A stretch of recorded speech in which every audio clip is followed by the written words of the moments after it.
Hey guys, welcome back to Sparks and Recreation. In today's video, we're going to go over the best sleeper that I think Chrysler made in the last 15-20 years.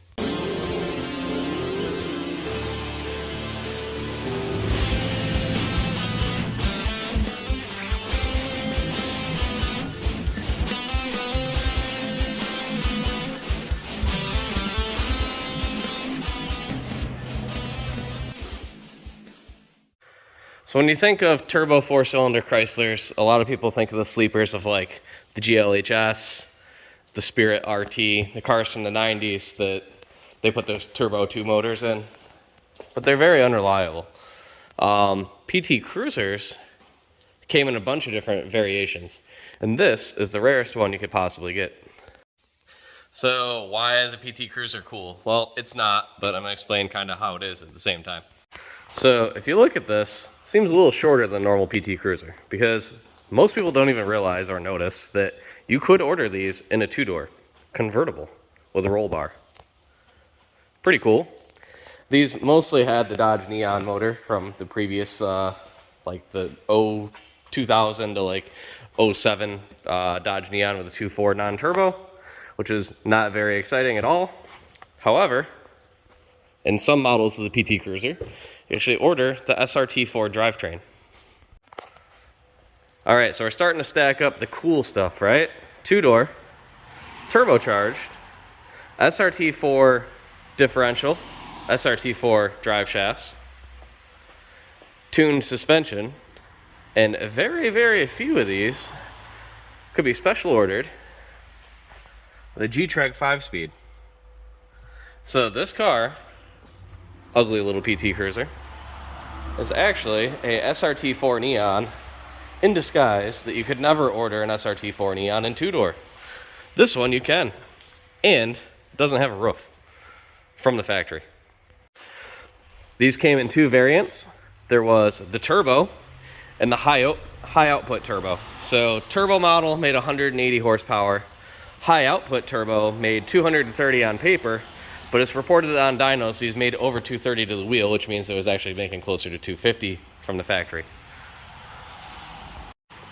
My favorite part about them, I've owned these before, I've never owned a 2-door convertible, is that they come from the factory. All there is a cat, straight pipe to a muffler. If you hack that muffler off and weld in 3-inch somewhere along the way, it sounds pretty damn good for a PT Cruiser. Let's show you.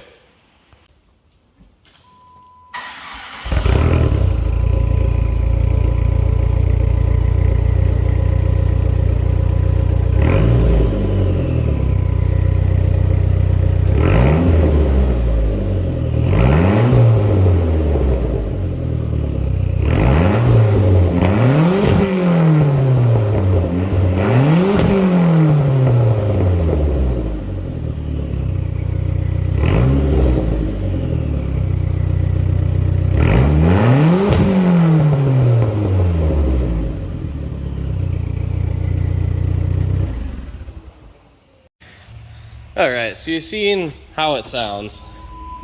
Let's look at the inside of this thing. Goofy little, obviously 2000s car.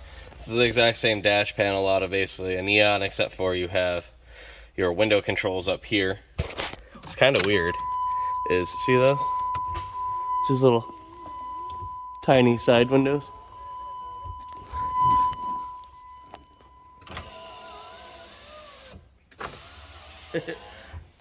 Kind of funny.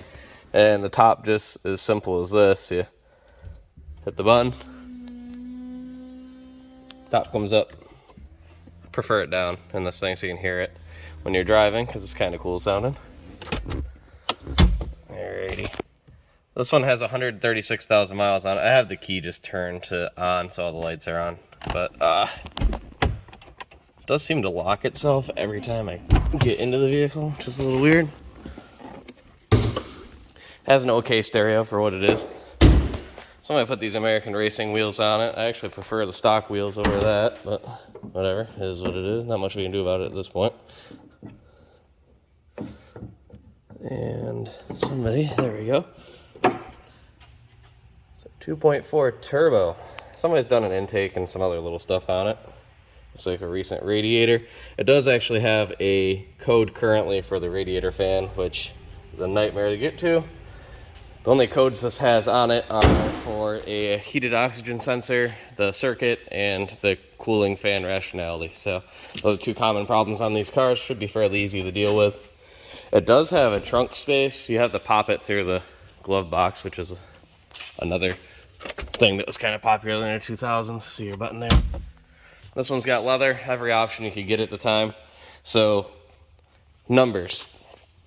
They made over 1 million PT Cruisers. They made about, I think I read online that there's 50,000 convertibles.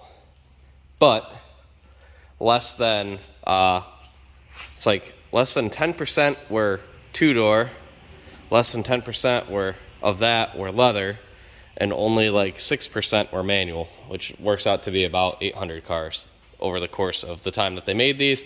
So it's a 1 of 800, who knows with the color and stuff.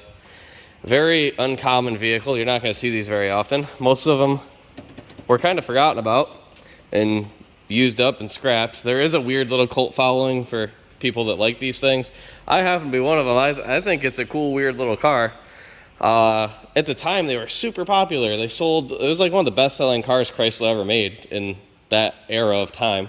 And it did so well that Chevrolet actually kind of poached the guy that designed this, and he designed the HHR, which they then came out with the HHR SS.